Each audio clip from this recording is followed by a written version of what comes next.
In this session, we are going to see condensers and evaporators, design of these condensers and evaporators, as well as heat exchanger analysis by NTU method.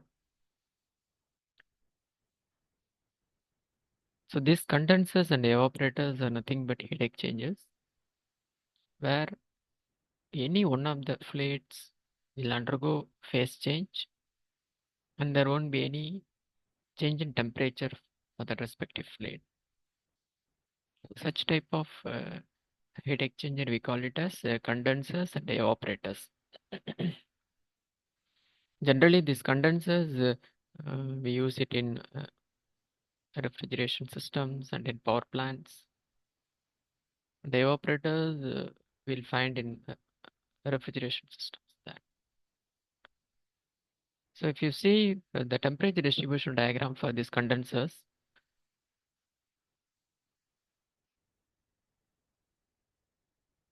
this curve represents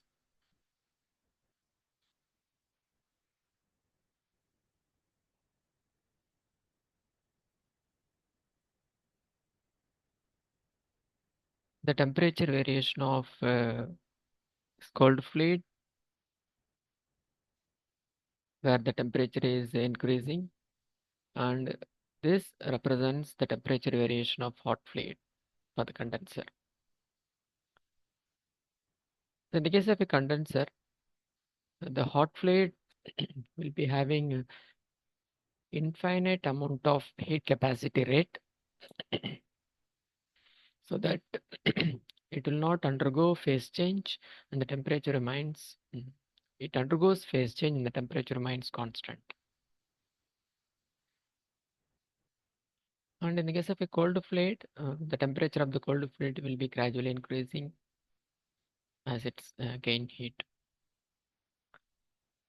And coming to this evaporator here, the temperature distribution shows that the cold fluid will be having infinite amount of a capacitor rate and phase changes taking place for this cold fluid.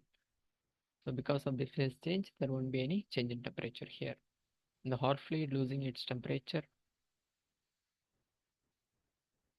as we are seeing in this plot here.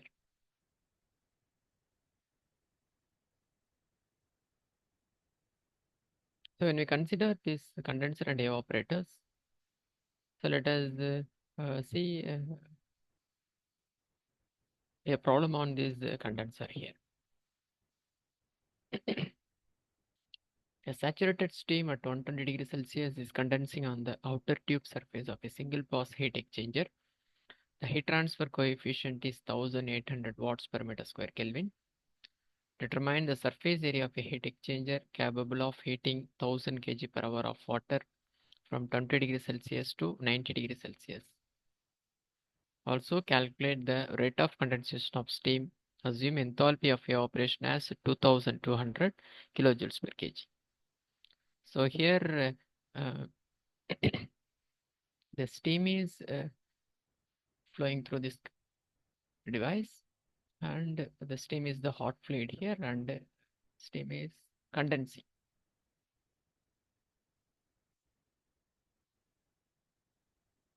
And the water is used for cooling this steam here, and the water temperatures, inlet outer temperatures have been given here, and the overall temperatures, heat transfer coefficient has been given here.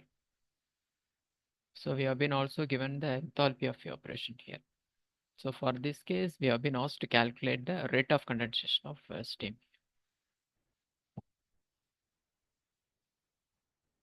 So considering this problem, the hot fluid is going to be the steam and cold fluid will be the water here. Since the steam is condensing here, there won't be any change in temperature. So the steam temperature, both inlet and outlet, is going to be 120 degrees Celsius. And the overall heat transfer coefficient is 1800 watts per meter square Kelvin. And the mass flow rate of the cooling water is given as 1000 kg per hour. So we'll convert in 0.227 kg per second here. and the fluid temperatures, cold fluid temperatures, inlet and outlet temperatures have been given, and the enthalpy of evaporation have been given.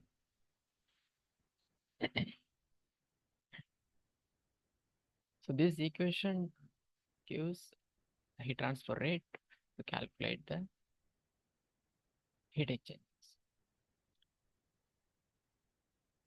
which we have seen already. And this is your logarithmic mean temperature difference. So we'll assume counter flow here. So interestingly, uh, regarding this condenser and evaporator, irrespective of the type of flow, the logarithmic mean temperature difference calculated will remain same here, since one of the fluid uh, does not undergo phase change. So the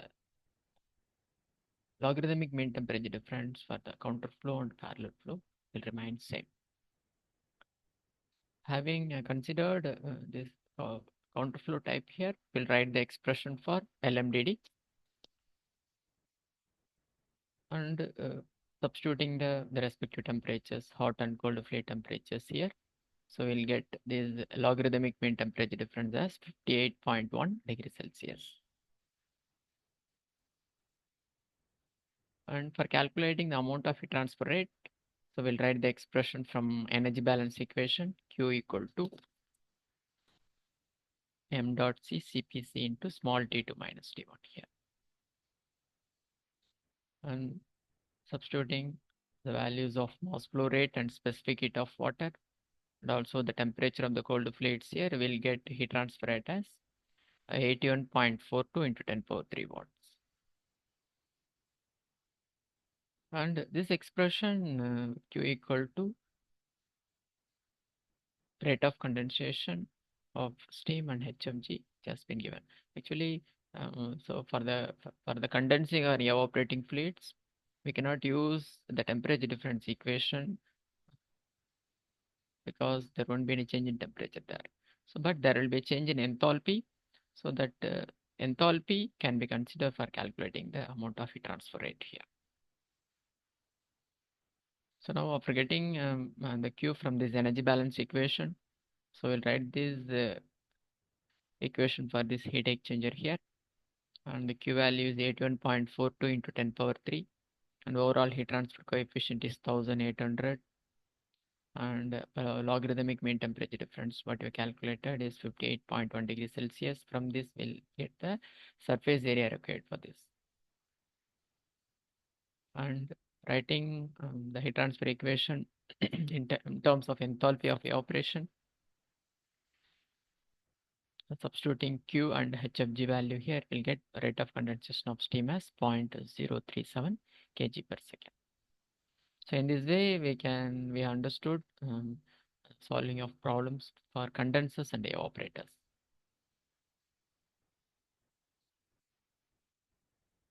So the next one regarding this heat exchanger. So while we are seeing shell and tube heat exchanger, the shell and tube heat exchanger type may be multi tube process, and multi-tube and multi-shell process type will be having. So based on the heat transfer requirement. So when we'll have a multi-tube process, suppose when we have two tube process, basically if you see that maybe in one pass the flow may be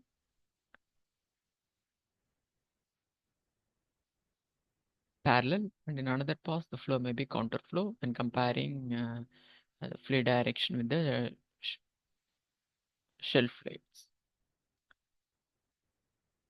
So in that case, we need to see that using of logarithmic mean temperature difference. Similarly, for the cross flow heat exchanger, so we have a relation for logarithmic mean temperature difference for parallel flow and counter flow. And we don't have a logarithmic mean temperature difference for a cross flow type heat exchanger.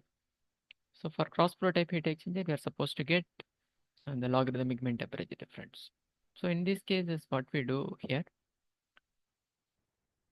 So we'll use the heat transfer equation for this heat exchanger. In this, we'll incorporate a correction factor which will be obtaining from a plot. That correction factor will be incorporated in this heat transfer equation, provided we'll use the logarithmic mean temperature difference for a counterflow type.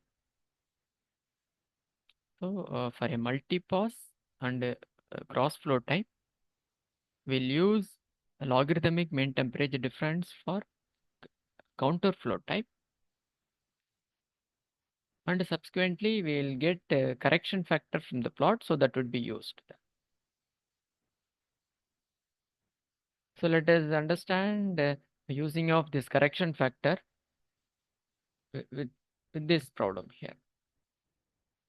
In a food processing plant, water is to be cooled from 18 degrees Celsius to 6.5 degrees Celsius by using brine solution entering at an inlet temperature of minus 1.1 degrees Celsius and leaving at 2.9 degrees Celsius.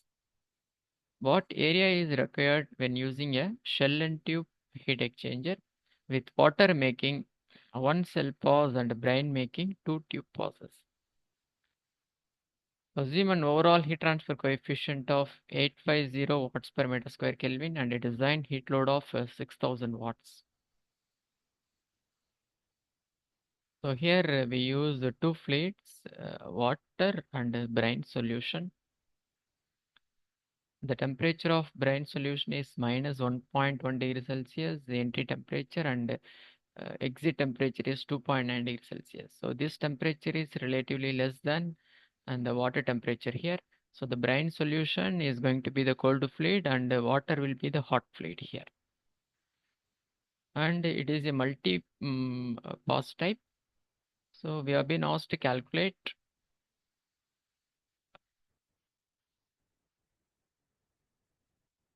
the heat transfer area required considering multi-tube pass. So the hot fluid is water and cold fluid is brine here. And the hot fluid inlet and outlet temperatures, cold fluid inlet outlet temperatures, we're taking it from the problem. And overall heat transfer coefficient has been given as 850 watts per meter square Kelvin and Q as 6000 watts. So writing our heat transfer equation for this heat exchanger, Q equal to UA delta T Lm, and since it is a multi-tube process, so we'll multiply with the correction factor here. And for calculating this correction factor, we have to refer heat and mass transfer data book. So we have a correction factor plot available for the various types of heat exchanger. So we'll be having correction factor plot for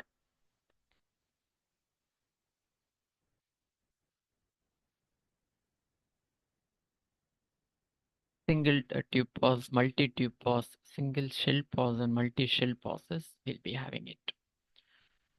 So based on the number of tube pauses or number of shell pauses, so we have to select an appropriate plot, and there will be two parameters will be there, P and R. The graph parameters will be there. So from that graph parameters, substituting the temperature values here, so we'll get the P value as 0.209 and R value as 2.87. So referring that correction factor plot, so we'll get our correction factor as 0.97 here. And further we need to get our logarithmic mean temperature difference. Since it is a counterflow type, so this equation we can obtain from our heat and mass transfer data book here. So substituting the temperature values, so we'll get our logarithmic mean temperature difference. Delta TLM is 10.9 degrees Celsius. So having obtained our correction factor F and our logarithmic mean temperature difference. So we have our Q and U value are given in the problem, so that we can calculate the heat transfer area required, which is to be calculated here. So that area is 0.661 meter square. So this problem so clearly shows that how we'll use the correction factor. So when we have multi-tube process or cross flow type heat exchange.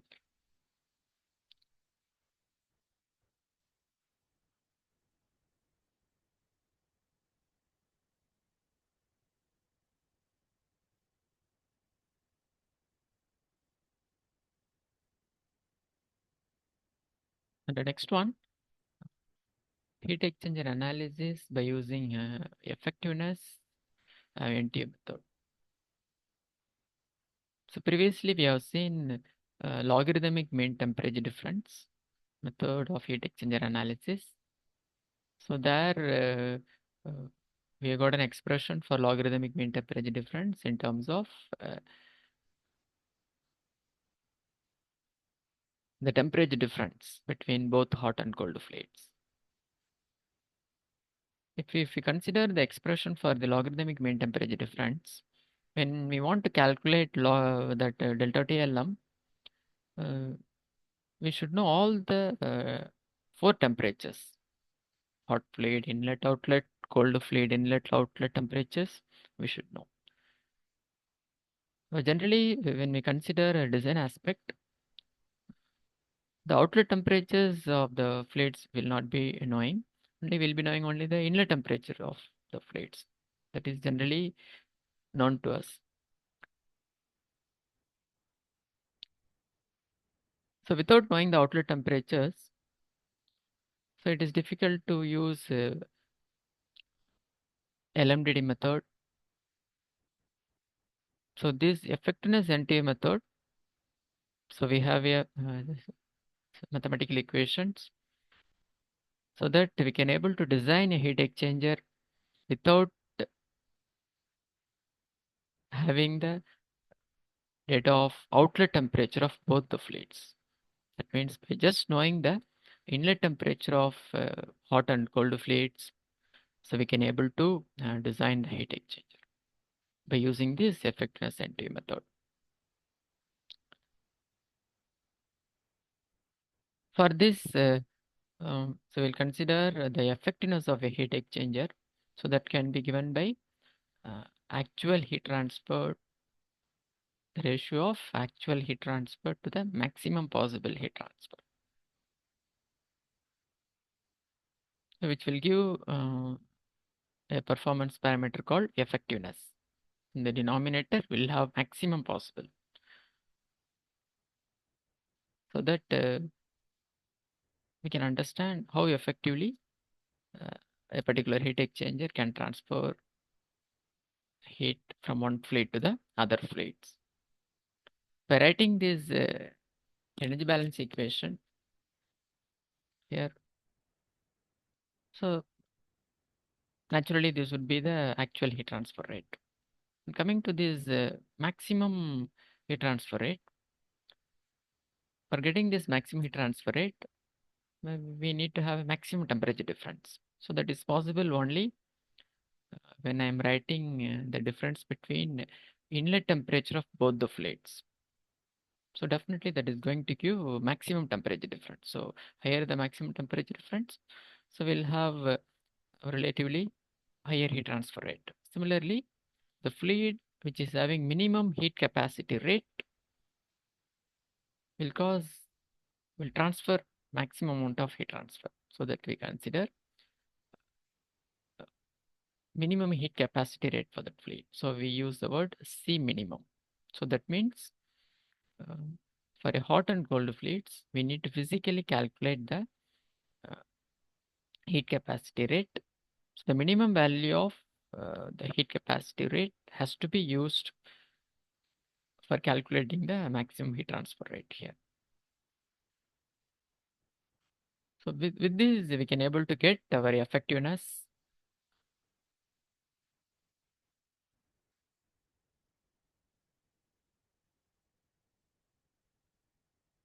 for the heat exchanger there. And then there is another terminology called NTU, number of transfer units. So this is nothing but a, a non-dimensional physical size of the heat exchanger. It is given by the relation overall heat transfer coefficient multiplied with the area by C minimum. So if we tally the units, we'll get a non-dimensional value. So it refers the non-dimensional physical size of a heat exchanger there.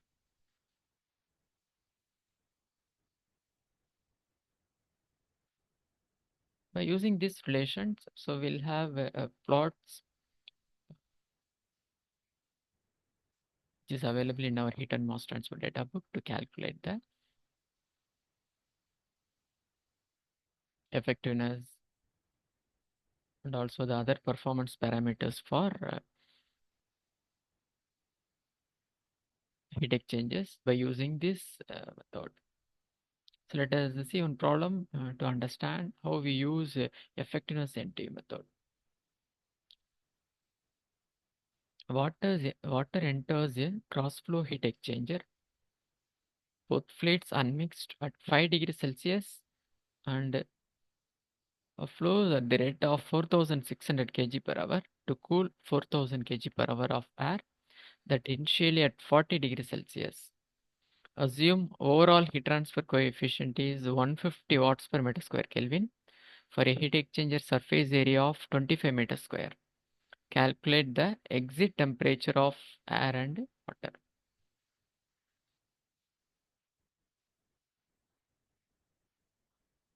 Here in this problem, it is a cross flow type heat exchanger. So we are using two fluids, water and air. And air inlet temperature is 40 degrees Celsius and water inlet temperature is 5 degrees Celsius. Seeing this, water is the cold fluid and air will be the hot fluid here. And considering the data given here, so we have not been given outlet temperature of both the fluids. So when we don't have outlet temperature of both the fluids, we cannot use LMDD method for calculating the unknown variables here. So we'll go for effectiveness NT method for solving this problem. And taking the data from this problem, so we have fluid temperatures, inlet and inlet uh, temperatures of hot and cold fluids, and mass flow rate of the cold fluid and hot fluids have been given, and overall heat transfer coefficient and surface area.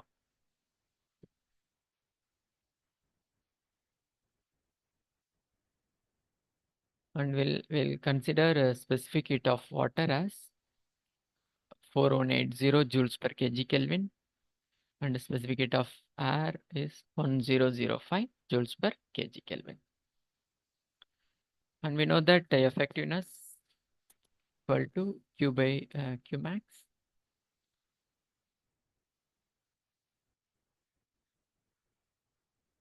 And for getting our heat capacity rate, I will write heat capacity rate of the hot plate CH equal to m dot H into CPH. Substituting those values, we'll get our CH here. And similarly, we'll calculate the heat capacity rate of the cold fluids m dot C into CPC. So comparing these two values, the heat capacity rate of the cold fluid is less than heat capacity rate of the hot fluid. So we'll consider uh, the heat capacity rate of the cold fluid will be C minimum, which is 1115.5 watts per Kelvin. And for calculating this maximum heat transfer rate, we'll write Q max equal to C minimum into capital T1 minus small t1 here. Substituting those values, we'll get Q max as 39.04 into 10 power 3 watts. And for getting our effectiveness, so we'll have to refer our heat and mass transfer data book. And for the type of cross flow, both fluids unmixed. So we have to refer that plot. For that, the curve parameter will be C minimum by C max. So we'll calculate this C minimum by C max value. So it is 0.21 here. And the number of transfer unit is NTU equal to UA by C minimum.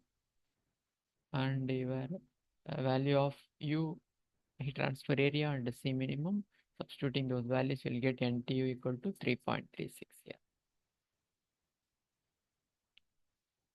So with the graph parameters of C minimum by C max and NTU, we'll get effectiveness equal to 0.85. So with this effectiveness equation, so we can get our actual heat transfer rate by writing this expression Q equal to effectiveness into Q max here. So effectiveness is 0.85 and Q max is 39.04 into 10 power 3. We'll get our Q as 33186.12 watts. So having obtained this Q value here, we can write our energy balance equation for the hot fluid Q equal to CH into capital T1 minus T2. So we know all these parameters except capital T2, which is to be calculated here. So substituting these values, we'll get capital T2 as, that is hot fluid outer temperature 10.25 degree Celsius, and Q equal to Cz into small t2 minus t1. So substituting the values of Q and Cz here, so we'll get our small t2, that is hot fluid inlet temperature as 11.25 degrees Celsius. We'll see one more problem for understanding this effectiveness NT method.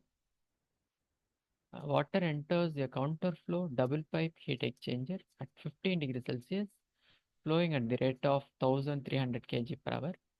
It is heated by oil Cp equal to 2000 joules per kg Kelvin, flowing at the rate of 550 kg per hour from the inlet temperature of 94 degrees Celsius, heat exchanger area of 1 meter square, and overall heat transfer coefficient of 1075 watts per meter square Kelvin. So we need to calculate heat transfer and outlet temperature of water and oil. So we are using two fluids, water and oil. Water inlet temperature is 15 degrees Celsius and oil inlet temperature is 94. So in this problem also, we have been asked to calculate the outlet temperature of both the fluids, which are unknown here. So we cannot use LMDD method here, and we'll be using a NTU method for solving this. So writing the given data here, considering oil as the hot fluid and water as the cold fluid here, and we'll write the inlet temperature of hot and cold fluids, and the mass flow rate of the hot and cold fluids have been given. Specific heat of hot fluid, heat exchanger area, and overall heat transfer coefficient are given here. So considering a specific heat of water as 4180 joules per kg Kelvin, and writing this effectiveness equation, effectiveness equal to Q by Q max. And first we'll get the C minimum. For this, we'll calculate the heat capacity rate of hot fluid. So substituting the values of mass flow rate of the hot fluid and the specific heat of the hot fluid here, we'll get CH as 305.4. And next, we'll calculate the heat capacity rate for the cold fluid here, m dot C into CPC. M dot C is 1508.6 that we have calculated. Specific heat capacity rate of cold fluid. So in this CH is less than CC, so CH value will be minimum. So we'll use C minimum as 305.4 watts per Kelvin. And for getting Q max, We'll write C minimum into capital T1 minus small t1. Substituting the values of C minimum and capital T1 minus small t1, we'll get Q max as 24.12 into 10 power 3 watts. And for getting effectiveness, so we'll refer the plot in our heat and mass transfer data book. So we need the graph parameters of C minimum by C max and NTU. For this, we'll calculate this C minimum by C max ratio, which is 0.202, and NTU we calculated UA by C minimum. So that value is 3.51. So with this graph parameters of C minimum and C max and NTU, so we'll get effectiveness as 0.95. So writing the expression of this effectiveness equal to Q by Q max, and we'll calculate the actual heat transfer rate Q, and multiplying with the effectiveness and Q max here, we'll get Q equal to 22.92 into 10 power 3 watts. As well as we can also get, can also write the expression for actual heat transfer rate from our energy balance equation. We'll write Q equal to capital CH into capital T1 minus capital T2, and capital, we will know all these values except this capital T2 here. So we'll get capital T2 equal to 18.9 degrees Celsius. Similarly, we can also write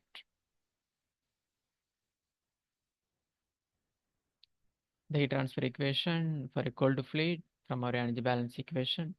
So having the values of Q as well as our CZ and also small t1, so we can able to find out the outlet temperature of the cold fluid, which is 30.19 degrees Celsius.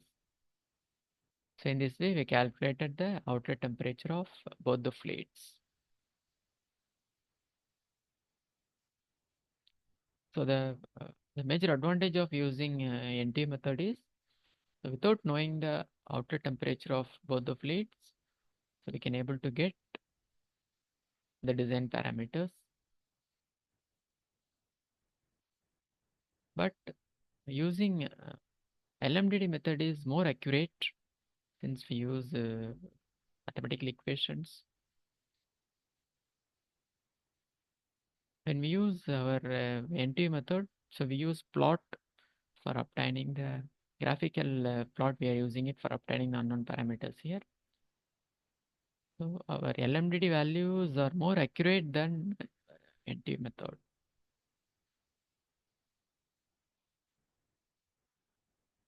So with this, we understood the various types of heat exchangers and the analysis of heat exchangers by using LMDD method and effectiveness NT method.